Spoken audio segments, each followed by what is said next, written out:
Saludos, mi nombre es Gustavo Francescini, bienvenidos al Taproom, el podcast de Craft Beer Generation, y estoy bien contento ya en este tercer episodio en donde estamos aquí, que nos sentamos a conversar una cerveza con los invitados y vemos a dónde nos lleva la conversación. Antes de presentarles a los invitados que tengo hoy, que estoy bien contento de tenerlos, quiero recordarles que el podcast lo pueden ver en video en Facebook, Craft Beer Generation, y en YouTube también, Craft Beer Generation. Hacen la búsqueda en el search bar y van a encontrar rápidamente nuestra cuenta, así que pueden ahí encontrar la parte de video. En la parte de audio pueden ir a Spotify, pueden ir a Apple Podcasts y Google Podcasts y buscan Craft Beer Generation y ahí van a encontrar Taproom. Esa es la forma más fácil de poder conectar con nosotros en video y en audio. ¿Y cuándo es que salen los episodios? Pues bien sencillo, síguenos en las redes sociales que ahí vamos a estar publicando cuándo van a estar saliendo los episodios. Facebook, Instagram, Craft Beer Generation, Twitter, Craft Beer Gen, y en YouTube, ya les dije, Craft Beer Generation también, ahí nos pueden encontrar. El website, craftbeergeneration.com, ahí pueden encontrar todas las noticias que publicamos, cosas educativas y eventos que también están sucediendo alrededor de la isla o en Estados Unidos, donde sea, que sean importantes estos eventos, los vamos a estar publicando ahí. En el día de hoy, tengo unos invitados que estoy bien contento de que están conmigo. En esta ocasión son dos, son una pareja que han tomado las riendas de, yo creo que el bar más icónico de cervezas artesanales en el Caribe, que es Taberna Lúpulo. Me place presentar y estar aquí esta noche grabando con nosotros en el estudio de Webneticos estudio a Liman y Zalika Guillory. I want to be sure that You said that right. I yes, said it right. Yes. Welcome to Taproom. Thank you. How you guys doing? Good. Wonderful. Yeah. So, let me get some beer. we get some beer. Vamos a switchar entre el inglés y el español, pero mayormente vamos a hablarlo en inglés. Así que usualmente en el taproom yo abro las cervezas, el bartender emérito es el que abre, nos trae la cerveza.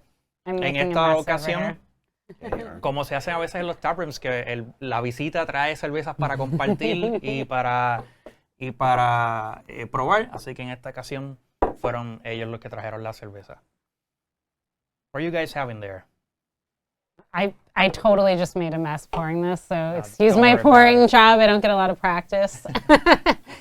I'm drinking, I poured us some Panfest from Zurich. So it's the season for this. So we'll be drinking them. Oktoberfest season, where you have there, Jake? I'm having a Northern Alt beer from Athletic Brewing Company. Nice. Non-alcoholic. Yeah. Cheers. Cheers. Salud. Salud. Good to have you guys here. Mm. So, It's great to be here.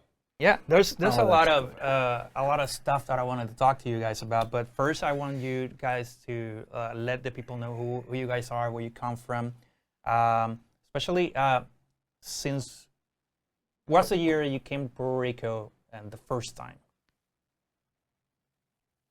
Do you remember? Yeah, the first time we came, this was my 30th birthday, so it was 2013. Yeah. Mm-hmm. So that was February of 2013 was the first time we came to Puerto Rico. It's where we found Lúpulo, discovered Lúpulo, saw Lúpulo, fell in love with Lúpulo. Did you know about Lúpulo before coming to Puerto Rico? No. Not at all. We were walking on Old San Juan. She was poking around it was on Yelp, right? No, well, I was sitting in our hotel, actually. No, it was on Beer Advocate. And it was on Beer Advocate. Yeah. I went on Beer Advocate, and I was just like, oh, we're in Puerto Rico. Maybe there's some place that has, like, Sam Adams or, something relatively crafty. And we saw Lúpulo, and I said, oh, my God, there's a bar. It's got 100-plus beers and 50 of them on draft. So, let's go check out this place. And so we actually had dinner reservations at Marmalade. And so, all dressed up, we went and had a pregame beer at Lúpulo and kind of just, I was immediately in love. And we went back, the next day, and we came back to New York, and all I could talk about was this craft beer bar in Puerto Rico that I had fallen in love with, and I just couldn't believe it. I was like, they have bells, and we don't even get bells in New York. At the time, there was bells in New York now, but at the time we didn't have bells, and so yeah, I mean, that was kind of the first signs that there was like a good craft beer.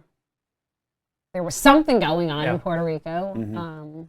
And yeah, so I don't know, we kind of... Was that one of the reasons to move here, or was the reason? Yeah,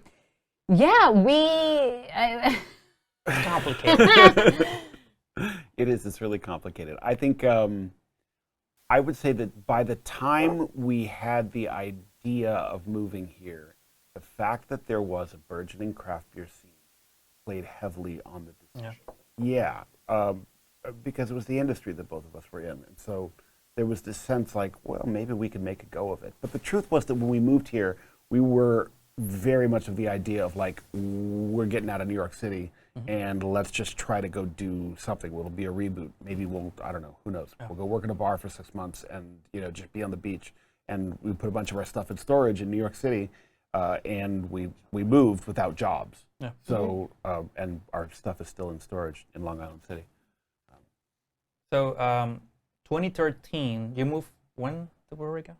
2015. 2013, I remember it was the year that I actually started the blog. Yeah. January 2013. So we knew about you before we moved. Ooh. Yeah. Kind of interesting. Yeah. And I must say that I love the hat that you have right now. That's right, baby. That's yes, vintage show that craft off. beer generation. Yeah, that's right. It's the real before deal. it was craft beer generation.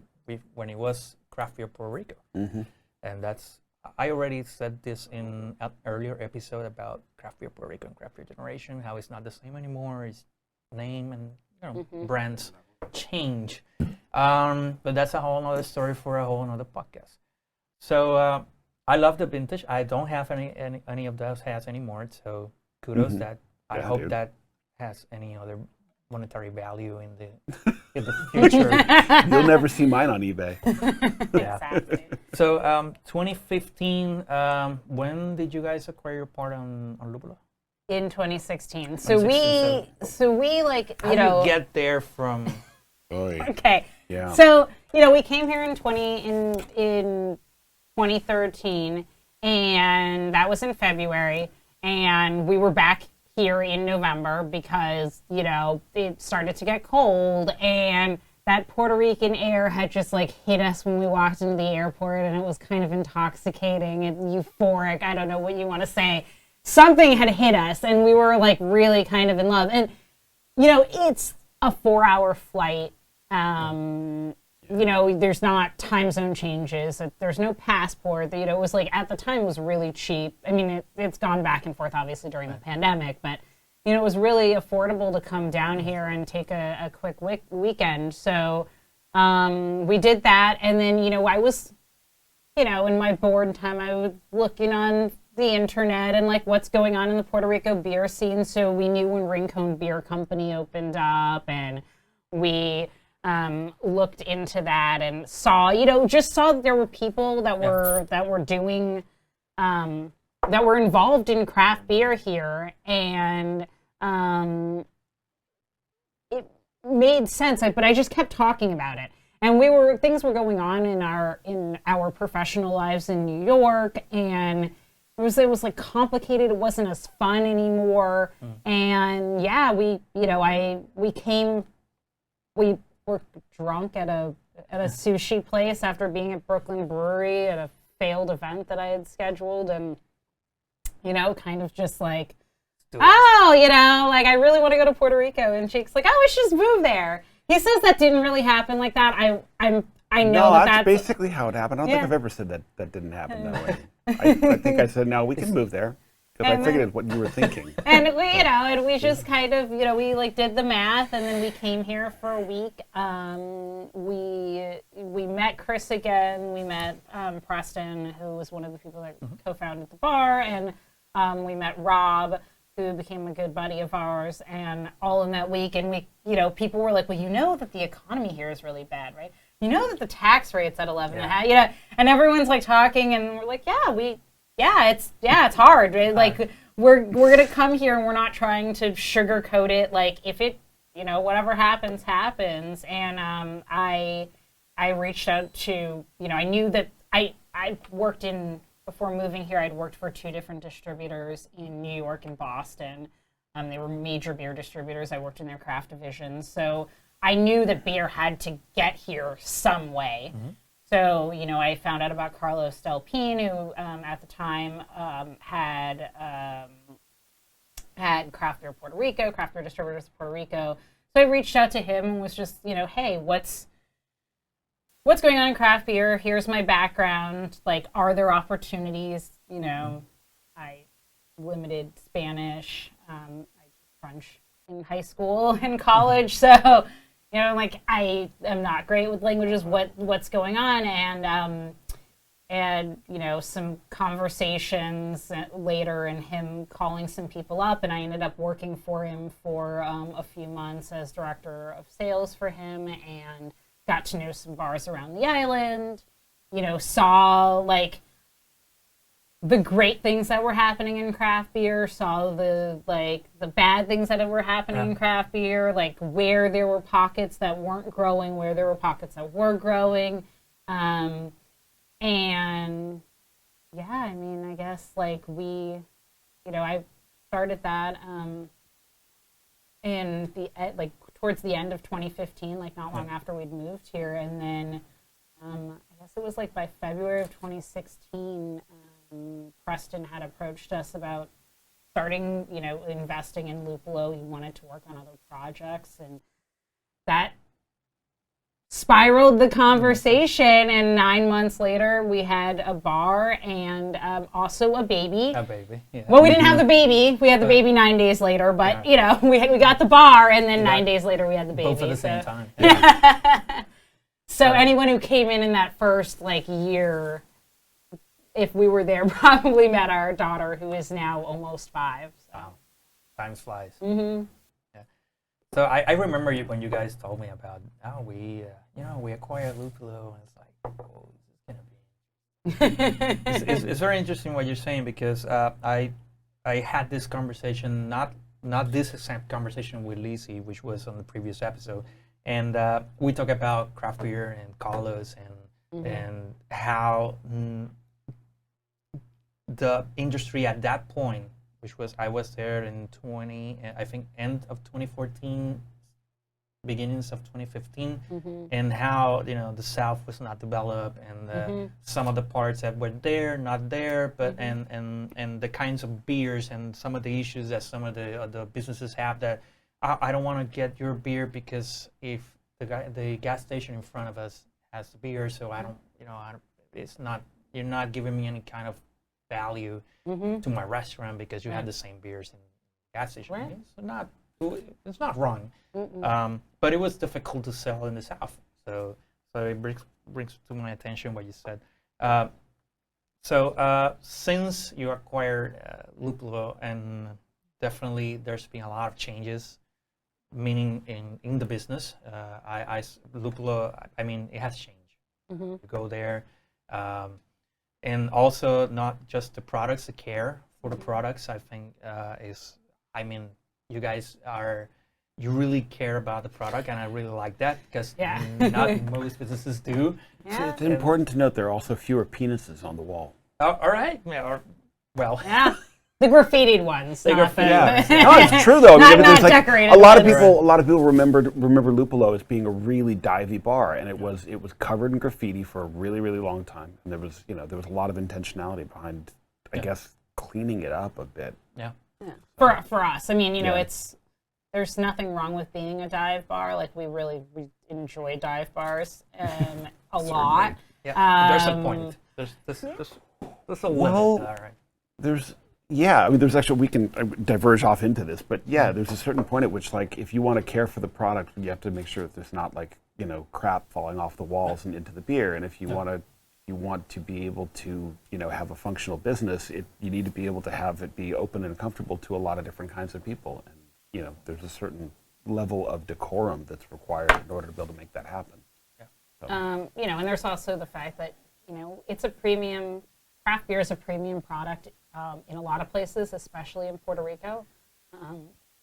You know, an average household income, you know, around $22,000 does not mean that most people can go out and even go to the gas station and pay $4 or $5 when, a Medalla is, or Mick Ultra or whatever. You're paying like that price difference. I guess when we moved here, Coors Light was still really, really, really popular as well. That price difference is really huge. And when you're in Old San Juan and you're selling a premium product and you have the cost associated with taking care of a product, like getting your lines cleaned every week, every 2 weeks, and regular maintenance. Like you should. Regular maintenance, like having all of the things that need to be done to take care of the premium product, like it's expensive. And if you want to charge the kind of money that allows you to maintain the product and take care of it, then like that atmosphere that people are going into, they have to be cool with it. I mean, it's one thing when you're, I think you can be, certain high-end brands and like, I don't know, what is it, the shoes, like the Golden Gooses or whatever, where they're like $500 and they look like, they've been scuffed and dirty. Yeah. Some people can do that. If you don't exactly have that brand, like, you have to present yourself in the way that works, and people coming in and they're spending $7, $8, $9. Yeah. And I mean, now, a lot more, even with the $10, $12 16-ounce cans. Let's get into that, because some people think that because this is a premium product and it costs more, especially if it's brewed in Puerto Rico too. But I want people to get the sense of the cost associated with having the kind of businesses that you have, and the cost with maintenance, product, staff. Yeah. Food, permits, taxes. So people don't get that in their minds when they're drinking beer like this. Right. And we always said that, this is a premium product, but also it brings you an experience. Having a craft beer is by itself an experience. And when you go to a business like yourself, you bring also, you give every guest an experience. But how hard, and I know the answer to this, but I want people to know, how hard it's been the last years, since last 4 years. I know it's been hard, natural disasters and everything, but what makes it more difficult than just natural disasters? It's a complex question, and we have time.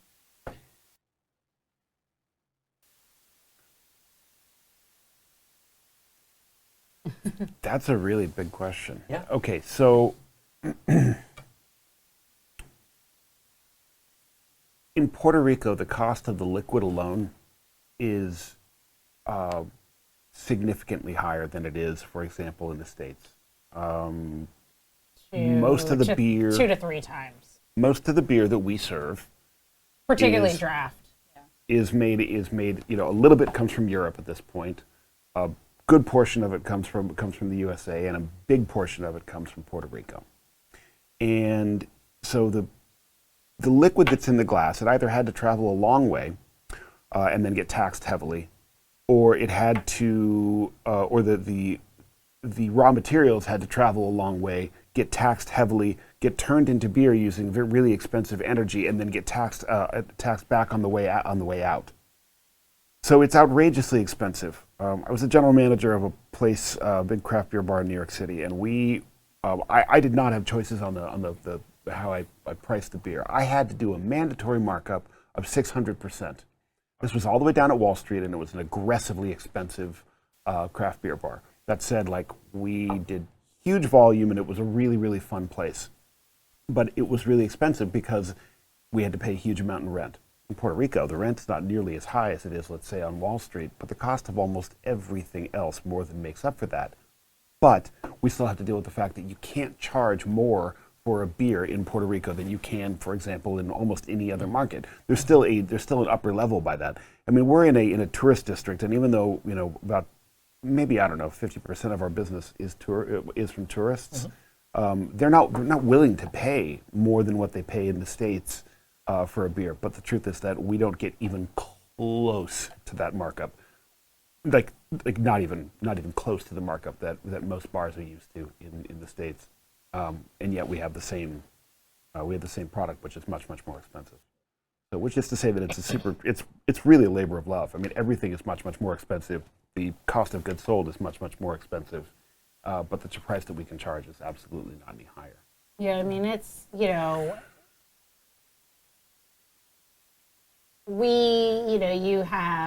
redone our draft system twice.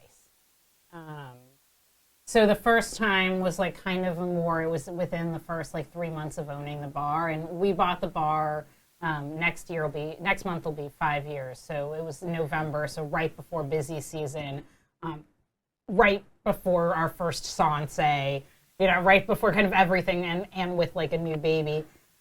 So we did a more minor like overhaul, new draft lines, and some tweaks on regulators, kind of like an overhaul, but not to the major extent. And then 2 years ago, I guess like maybe 4 months before the pandemic hit, we did a full overhaul right before our 9th anniversary, and we like completely gutted the walk-in. We got a new floor. We put in the latest and greatest lines from Micromatics that they are resistant to bacteria 3 times longer than the average draft beer lines. They're looking for efficiency.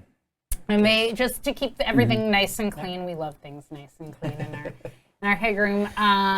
And so that cost is there. I mean, all the parts, like Micromatics doesn't really ship here. You have to go through their dealers, through the distributors, and getting the technicians.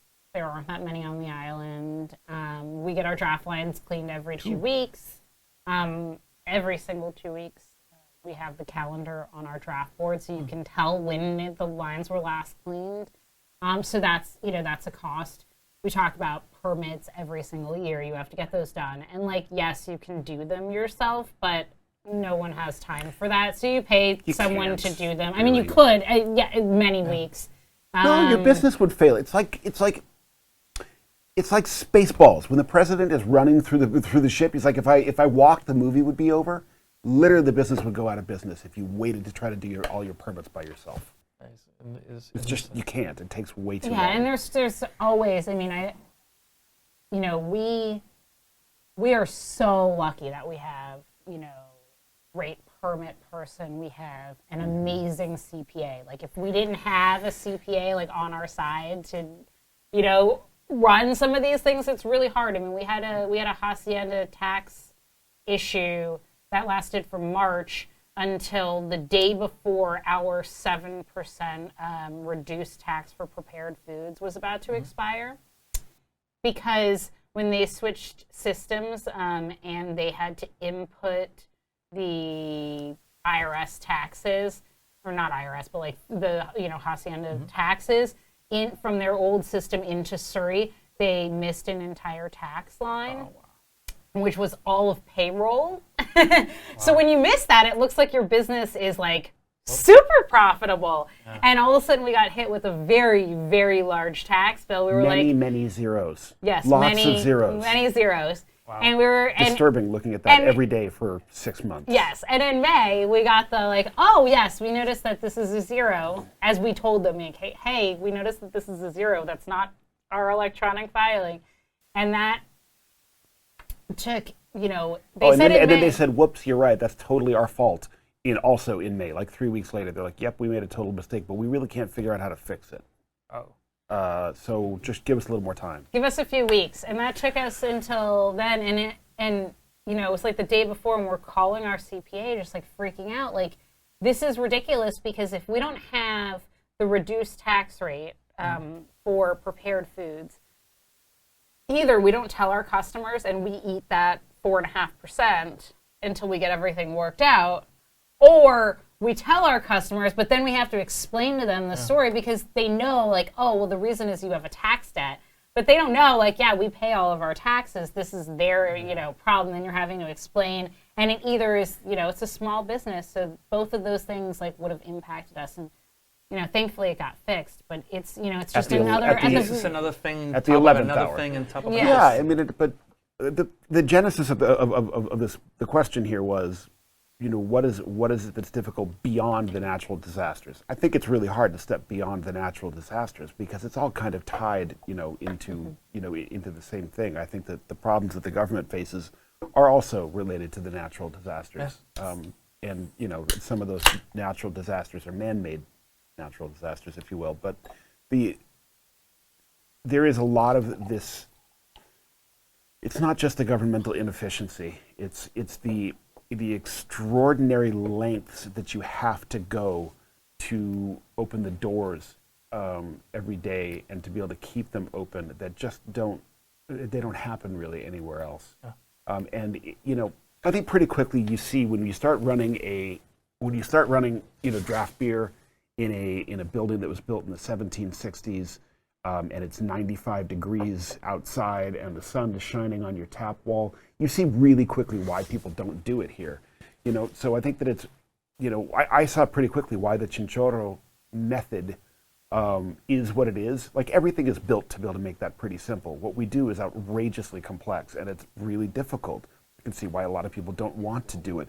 But it is, like so many other things we've said, like it's a labor of love. And it's fun to do it this way. And it's delicious to do it this way. And so that's why we do it this way, because it's so much better. But it is not easy. And there's not much that makes it easy for us. The outrageous thing that you did to bring a cask. Do you remember when you? Yeah, that was fun, man. I wish that we could cool. do that again. I think that I keep saying like this natural disaster thing. It's like a really big thing because we talk about it a lot. Like God only knows where we would be if it hadn't been for like literally the 4 horsemen of the apocalypse riding down Calle Mercado in front of our bar. You're like, where would we be? Like, there's so many things like that where it's like we talked about trying to be able to get a caskerator, and God only knows. Would we have would there be more locations? I don't know. But at this point, we can't even we still can't, but just barely pick our head up to be like, next what? Let's just how are we opening the doors next week? I think I was gonna get there. We were just talking before we started recording that we don't know with these executive orders due to the pandemic that we don't know where we're gonna be in the next 2 weeks. If you are gonna be closing again at midnight, or are you gonna close down? Are you gonna lock down? I think things are a bit better right now, but you don't know because that's the nature of the pandemic. That things are great, and since all of a sudden people are just having fun out there, and they've just been irresponsible, and then we end up like a couple of months ago, which was pretty scary. Yeah. Maybe for some people it wasn't. It doesn't look like it was like really scary, but it looks scary, and we gotta take care of ourselves. But I'm for one, during the pandemic, at some point I didn't know where I was gonna go, where I was going to. I didn't know if I was gonna keep doing craft beer generation. At some point, I didn't know if I was gonna keep doing craft beer generation. At some point, I decided to just give up because I need to know where I was going. And certainly, doing the blog didn't seem like a good idea. But I stayed doing it, and I keep going, and we're here right now. Thank God. But with the cost, the government, I think I read the article that you shared with me before we started the conversation with the cameras, and it's pretty interesting that I think it's some things are missing from the article. The article that I'm referencing says how hard it's doing businesses and how high the cost has been going in the last couple of years. And I think some things are missing there. And for the business that you guys manage is distribution too, because it brings some of the costs associated with the beer, the product. It starts to get the cost on top of another. And if you are, some distributors go from warehouse to warehouse, the cost goes up, and the final product is expensive, and they blame the bar, not the brewery or the distributor. That's you guys take the hit. Is that accurate or not? I do think that the bar ends up looking bad based on the cost, and I think that, I mean, doubly so because, there is an entire sector that, yeah, I would say like I think it's really hard. Like the bar definitely ends up looking bad for the final cost. Either we appear to be like greedy, or well, I think that's really what it comes down to. Bar owners appear to be greedy. Yeah. People just fundamentally don't understand. I think this last year, I think we kind of got, I wouldn't say lucky, but it was kind of like everything happened at the same time to help. Like we were able to take some price increases, particularly in food where, in general, if you talk to anybody, like proteins, a lot of other things have gone up like, 30, 40, 50%, like huge price increases. And, as we know, the conversations about labor and, livable wages and things certainly have, brought that. And if products go up, the livable wage goes up, everything goes up, things increase. And, it was hard when we took over Lúpulo, we needed to adjust pricing. And I think that a lot of the pricing had sort of been dictated by this, craft beer is in a grocery store, it's in the gas station, whatever, and here's the cost of it. We can't charge $10 for the Belgian beer because they're charging $6 at the gas station. How are we going to justify, that price? And I think that, for a long time, when the craft beer movement was much newer in Puerto Rico, there was that, we have to be super mindful of our pricing because we can't do that. Well, now it's, this understanding is like, look, you can go to a grocery store and buy a steak. If you want a steak cooked for you and you want a really good steak cooked for you, it's going to cost you a lot more money than the steak costs. And I think people know that now. And so we raised prices earlier on, and that was harder. And now in the last year, we've been able to kind of adjust the pricing because everyone has to do it. Everyone has had to do it, and the cost of all goods have gone up. So I think people recognize that, but I think in a lot of ways people don't understand here, how it works. How it works and how hard it is. Having a walk-in that is always kept cold, and cleaning the lines and having the food and having, all of those things, like, the costs are, staggering. The cost of electricity, of, propane, of water, of, we're in an old building in old San Juan, so, water problems happen all the time, leaky pipes. And so, while water is normally, as a household, not an expensive thing, when you're in a bar and the toilets are flushed or they're running or there's this problem or that problem, the costs add up to a lot. So I want to... Can I, just to hit Sure. that thing, we sell a lot of chicken wings, and I take a lot of pride in them. I think they're really spectacular. But I saw a story before I came here today. yeah, man, that was a nice little Instagram post on that. Yeah. So we sell a lot of chicken wings. We had a 3-month period earlier this year where the price of chicken wings went from $1.25 a pound to about $1.75 a pound, and then up to $3 and a quarter a pound before we were able to shop it back around to find it. But we, where we ended up at is still significantly more than double what we were paying about a year ago. I can't imagine for chicken wings. I can hear So, him. I can hear him, but I can't imagine our director going to the roof with those prices. Yeah. I can hear him, but I know it's crazy what has happened to the price of food, and if you look at it, it has everything to do with the price of inland shipping. We bring down nice things like these cans. We have to bring them down ourselves. Yeah. And boy, you get the shipping quotes, and it's like, what happened? Oh, it's crazy. Yeah. I want to elaborate on one point that you made, but I want some more. Yeah, more beer. Yeah. Hello. So important. do you want some more PanFest, or I just opened the Old Let's Harbor do Pro the Pro this Series? one. Yeah. So I want to elaborate distribution. Yeah. And what if I'm going to start with a general question and then going to go a little bit deeper. What do you think of the distribution in Puerto Rico based on what you guys have to deal in the U.S. and you work on distribution in the U.S. too? What's your general sense of the distribution in Puerto Rico, how it's done, prices, or general sense? I mean, I think it's really hard. I think there's a lot of people out there. They're doing. They're really trying hard. It's expensive to bring things here.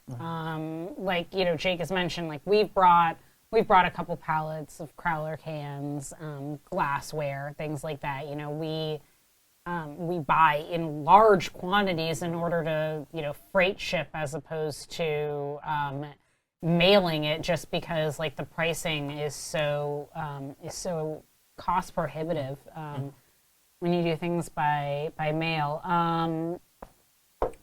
Distribution, it's really interesting. I mean, like I said, I worked in the craft divisions of two very major distributors. They were Boston Beer, Sam Adams, Truly. They're number one and number two distributors.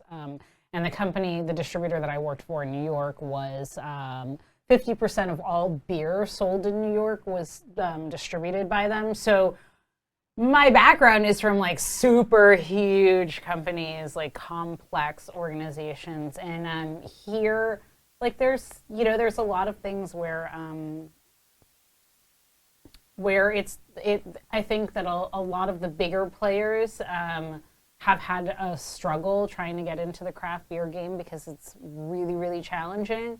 And then there's a lot of like smaller companies that are getting into it. But I also think that that's really challenging. It's hard to make a lot of money when you can't sell volume. And it's hard to sell a lot of volume in Puerto Rico, especially of a high-end product. Yeah. There are only a certain number of craft beer spots, and there are only a certain number of people who have the disposable income to drink craft beer on a regular basis, kind of anywhere. So, maybe that's kind of, you want to ask more questions. I think this is a really good time to give a shout out to Joey and Craft Beer Puerto Rico, who take really, really good care of us. By Esther, when that portfolio moved from Carlos Delpine over to Ballester, we were really, really nervous because we were, as companies, we were attached at the tush to try to be able to get them used to the idea of dealing with all of these different SKUs from all of these different brands. And the people working there, like Joey, by his own estimation, who's like, I don't know what any of this beer is. I'm going to learn, but I don't know anything right now. Really kind of turned around, and it took them a while, but they worked really, really hard for us, and they, very appreciative. I'm not going to say that I am I won't say that I am the easiest to deal with. I'm really picky and opinionated about the things that I want and need out of my distributors, because I worked on that side. It's my business, and there is a sense, I am the customer, I should be sold to, but at the same time, I know more about the product than most of the people that sell beer to me. So for the most part, I actually don't want to be sold to, but I just want I want you to reach out to me. I want you to tell me what's available. But I definitely gave Joey a really hard time at the beginning because, I said this is what we need. If you stick with me, I will tell you what I need and we will have a great partnership. Yep. If you don't, this is going to be really, really challenging because I have needs and I know what needs to happen in order to get this done.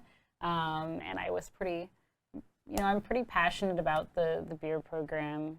At the bar, obviously, it's my baby. It's what I put all my energy into. So I'm really, I give praise to some of the people. There are definitely people who get my sales because they are there.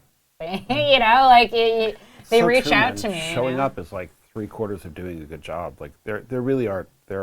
And it's not even showing up. It's really sending me a WhatsApp and being like, "Hey, I have beer." because there's definitely companies that don't do that. And there are some really great brands that are with distribution houses in Puerto Rico Yes.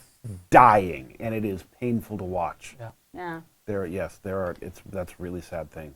That's a part of a bigger discussion, but in the sense that I was talking to you before, that smaller distributors, have a hard time trying to sell these beers. The beers get expensive, Yes. like really expensive, Mm-hmm. and it's hard to see these are great brands. Mm-hmm. They're bringing great brands, Mm-hmm. but sometimes it's hard to see that it's very expensive. And I'm not a cheap person. I like to drink good beer, and I will pay the price tag. I don't care.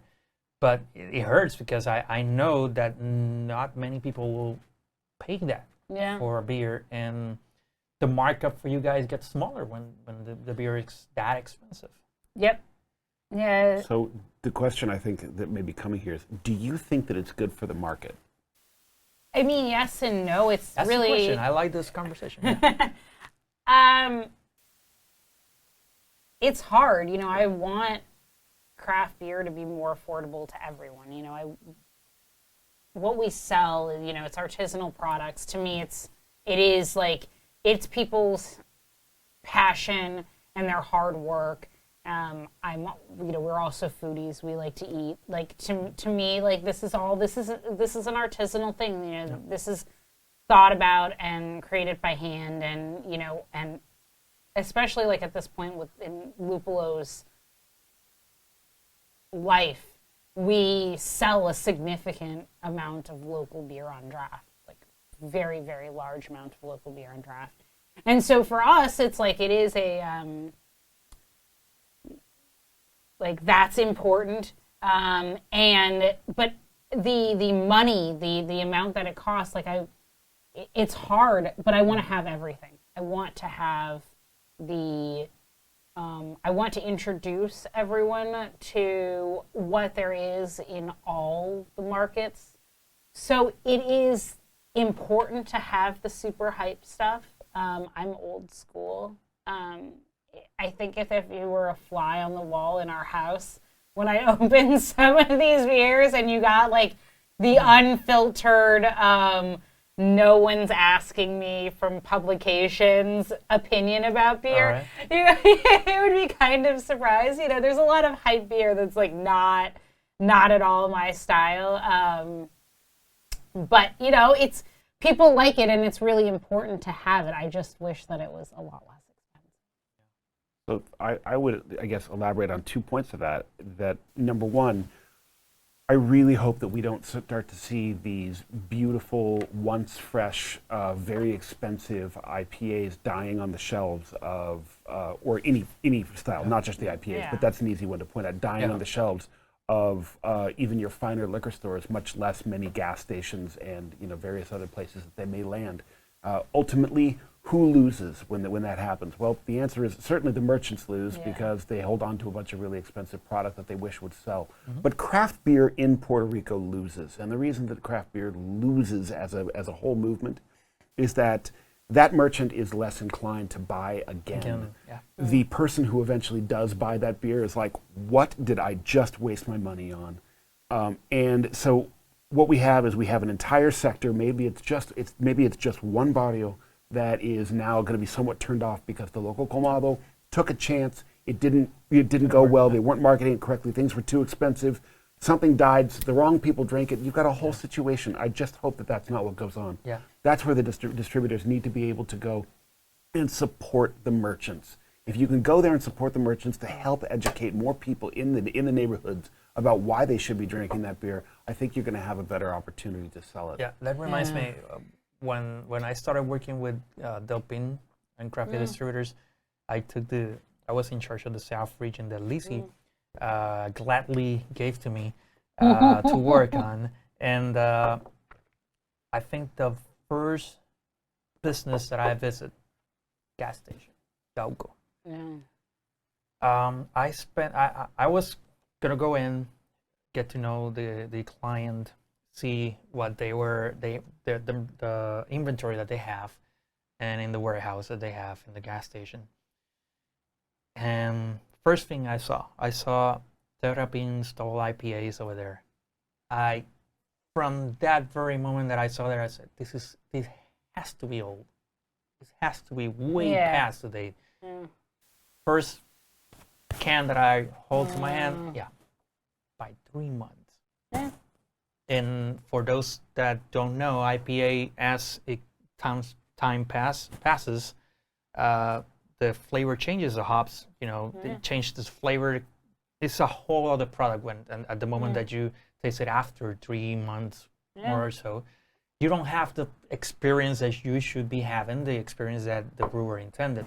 So as time goes by, 3 months over the date, 6 months, a year, this is the same gas station. When I went to the warehouse, there were beers that were already there for over a year.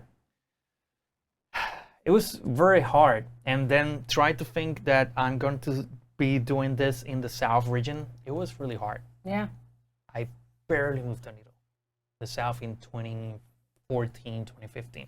It was really hard. So it reminds me, I don't know if this person continues to buy beer for the gas stations. I doubt it.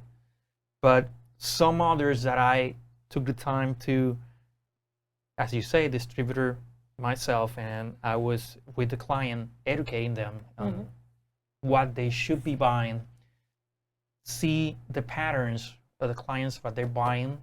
That's what's going to sell you. I'm not going to sell you everything else because I just want to sell. I just want you to buy this to sell to your clients because this is what it's going to be different. And then you see beer coming off the shelves. And one of the things that I did that was a gas station in Ponce, and another one that I don't know if you guys know this guy, Petro, Alexander Petrovich in Gulf gas station in Ponce.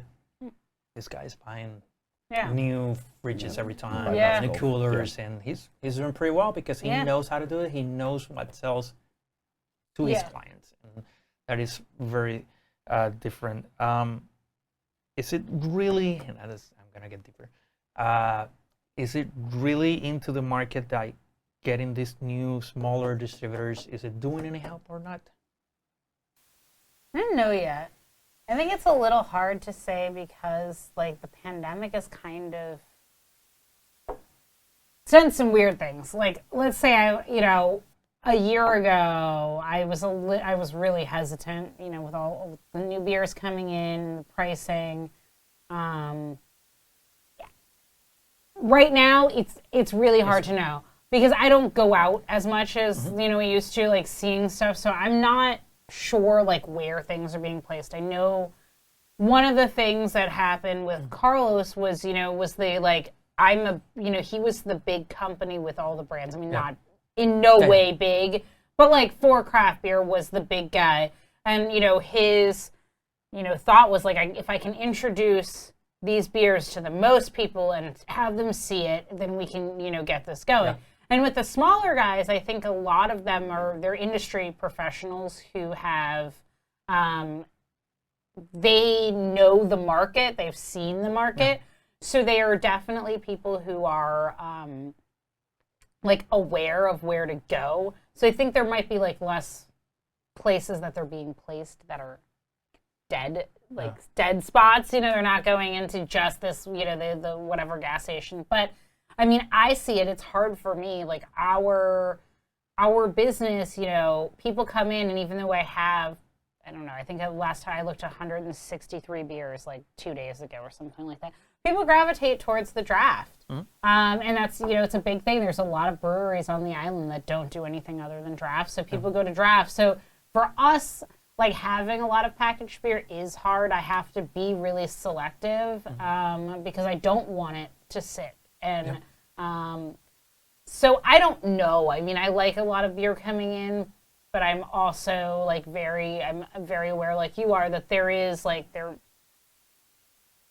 are times and there are stagnations that happen and you get worried because in general this like new like let's have a different beer every day, that's really challenging to keep up with. I mean, it's as a buyer it's hard for me. Like we have 2 small kids. Our kids are 1 and not almost 5, so I'm not drinking Like, I'm not drinking many beers every single day. Like, I can't even keep up with everything. Like, I think, is it not loyalty kind of thing that you want to try every beer that's out there, everything that's new, and I think that they're feeding off that, and I don't mean it as a bad thing. Yeah. You know? They're feeding off that bringing new beer, beer that it looks attractive and everything. I think they have that spot. Yeah. And they have that spot, and the bigger ones, they bring all the beer from the breweries that we are all used to, and some other new beers, and with used breweries and new beers that they making. So I think they have the place to for now, but I mean the markup is really small for that beer. Yeah. There's also just not, I mean, the truth is there's not a lot of places that can really sell the beer at the prices. I mean, it's hard to sell a single beer for $10 or $11 as something that most people can do on a regular basis, especially outside of the city.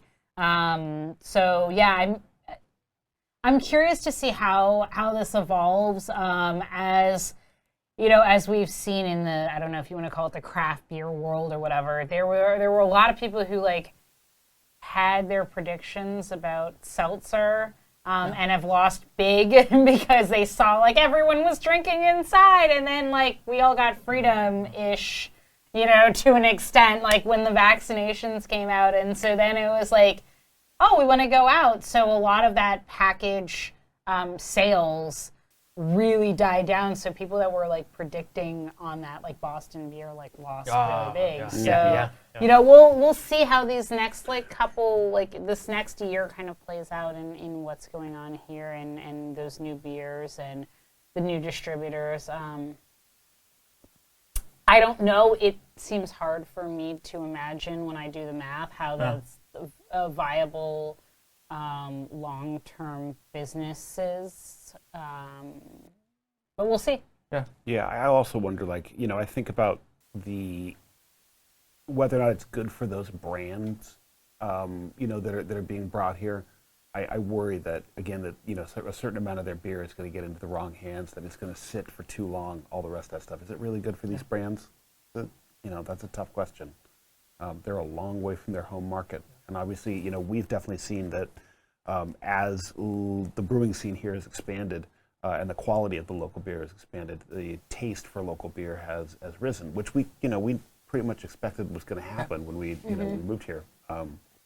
So I think it seems like it's definitely still going that way. It's nice that the local brewers have an opportunity to taste more of what's going on in the States. That's actually, a really I would good say thing. that's a really good thing is the opportunities here, especially as we're not traveling in the same kind of way, and the trends in beer are they're insane. I mean, they're really insane. Yeah. And I think it's good for the brewers here to have more of that exposure. I think Jake is really right in that. Does that mean that every brewer here needs to go down the trend train wagon? No, not at all. No. I think everyone here needs to maintain their identity and keep their identity and also focus that. And also beers that pays the bills. Right. Yeah. Right. But sell beer that pays the bills and has your heart and soul and your signature and your whatever. Like I said, I brought two local beers. It's about 50% of our drafts are local, and they are the top they're the top beers that sell. So that's good. Mm-hmm. Yeah.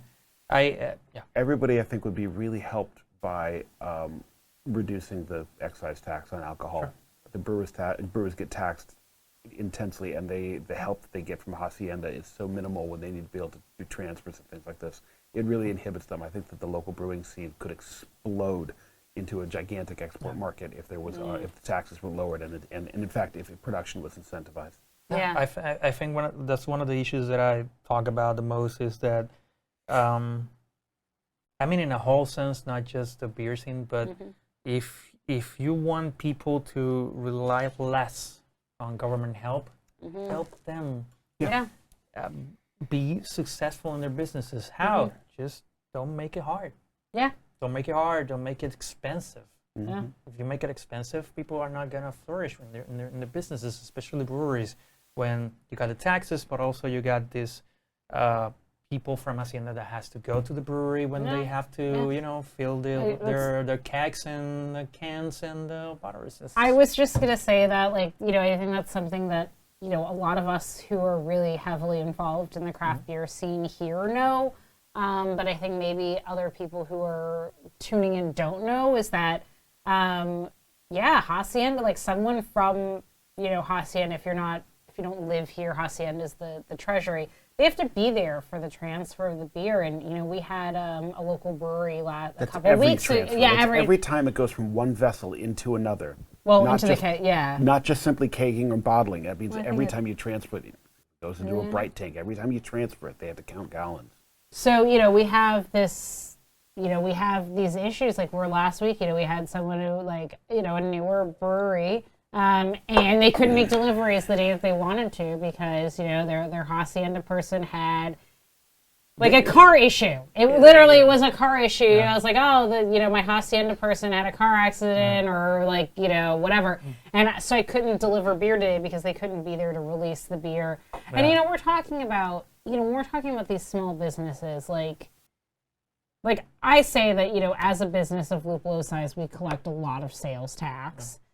But, when we're talking about these little tiny breweries, all of this work that's being done for, what amounts to, pretty small amounts of taxpayer dollars that are being, micromanaged to, make sure that someone's not selling, one extra gallon of beer, that's where the product is hard. But it also means that we have brewers that have a hard time wanting to not put out good beer because they're like, well, I made this beer and now it's been taxed and I don't know the exact process. I'm sure there is a process to be able to dump your beer and claim it and do all that. Yeah. But I imagine that it is extremely difficult. So it makes it harder for people to, do that. I gotta wrap it up, but yeah. I don't want to end this before I want you guys to talk about Lúpulo's anniversary. You guys got the crowlers that these look amazing, and they're very helpful. Thank you, Rob. Shout out to Rob for the designs. I'm sure he will write me up something. Let's talk about anniversary. What you're gonna do? How old is Taberna Lúpulo? 11 years old this year, which is pretty amazing. The 1st of October is the honorary anniversary of Lúpulo. We were really hoping to do a big blowout for the 10th anniversary. The pandemic screwed that up. It was very low key again this year. We do have, there's, a little bit more going on, but really it's still pretty low key. We hope to be able to do something really huge next year to try to celebrate the second anniversary of the 10th anniversary. Sure. That should be the title. Maybe we can get the street closed off. We can do, I don't know. We're trying to work with the city to do something cool like that. But we continue to try to do new and cool things. We have a bunch of merch, coming for for this year, and so be on the lookout. I think we're gonna have more gift silly cards, pints and hopefully. gift cards and new glassware. Yeah. New glassware with new designs and new shirts and all kinds of other fun stuff. And we're always trying to feature new breweries. So Sigue was the latest one we just got in. You can follow us on Untapped. We keep a very, very, very updated beer list. Bottles and cans maybe get updated once or twice a week, but your draft list is updated as we go through.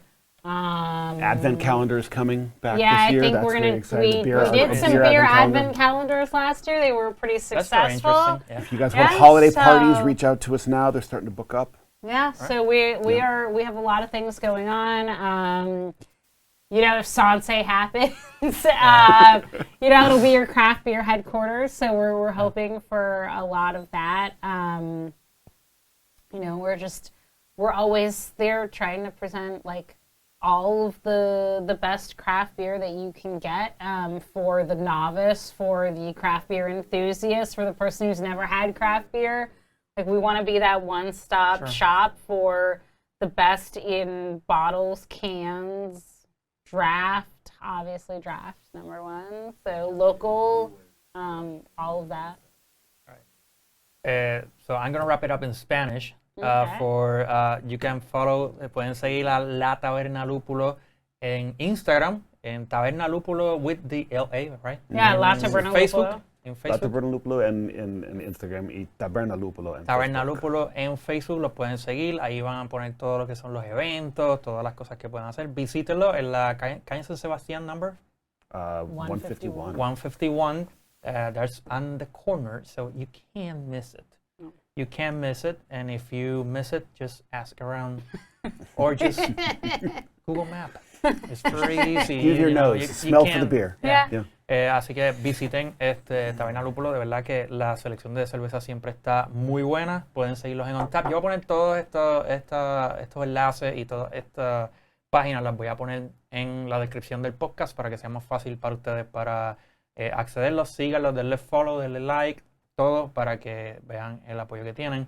Yo agradezco mucho. I thank you a lot for being here in this conversation. cool. I think this Yeah. conversation is almost 1 hour in video, but we extended a Sorry, little guys. bit before we started recording, so it was a great conversation to have you guys. Yeah, it's I wonderful. Thank really you appreciate so the time. much. We Very really cool. appreciate Very it. good. If anyone Thank wants you. to have this conversation with us in real life too, please Yeah. reach out. We're really Yeah. accessible. And this we is, love talking about beer. I don't think Wilton, the director, puede poner la pana. Esto así es que termina una conversación cuando you're doing bottle sharing or beer sharing. So this is how the table ends up like. So I want to thank you guys y gracias a todos, al productor José Izquierdo que está ahí Gracias, hace rato José. con la mano como que mira. Gracias, Tengo Wilton. al director Wilton Vargas de Webneticos Studios, así que sigan a Webneticos Studios, Internet Studios en Facebook. Voy a poner también el enlace en la descripción. Para todos los episodios pueden seguirnos en Facebook e Instagram como Craft Beer Generation, Twitter Craft Beer Gen y en YouTube Craft Beer Generation. Todos los videos, Facebook y YouTube, y todo el audio, Spotify, Apple Podcasts, Google Podcasts y Anchor también. Nos pueden buscar como Craft Beer Generation y ahí van a encontrar el episodio número 3. Este es el episodio número 3. Así que espero que se lo hayan disfrutado como yo me he disfrutado de esta conversación. Así que gracias por sintonizarnos y nos vemos en la próxima.